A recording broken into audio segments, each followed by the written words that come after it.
The Dutch, their boats and possibly St. George may have contributed to the design of this flag. Welcome to the Russian Federation. The familiar white, red and blue predates the USSR days and is possibly linked to Peter the Great, who wanted to build a great Russian navy by asking the Dutch to build him some ships. Here you are, Mr. Peter the Great, your Dutch-made navy boats delivered as ordered. Excellent, thank you. If you could just sign there, please.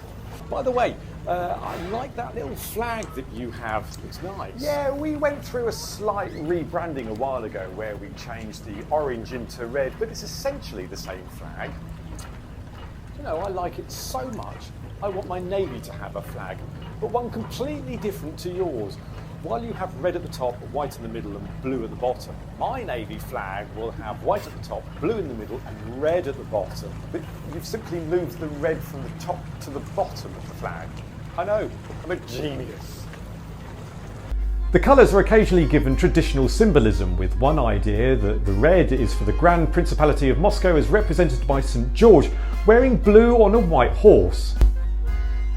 This version of the navy flag was so popular that it managed to topple the idea of having this black, orange, white tricolour as wanted by the tsar from being the national flag. During the Soviet era, this hammer and sickle style flag was used, but that's a topic for another episode. Until the white, blue and red made its comeback on the 21st of August 1991, 4 months before the formal dissolution of the Soviet Union. There was an idea to use a Soviet style flag in the 1990s, but it never gained traction. If you want to see Soviet style flags, then you're going to need to click here.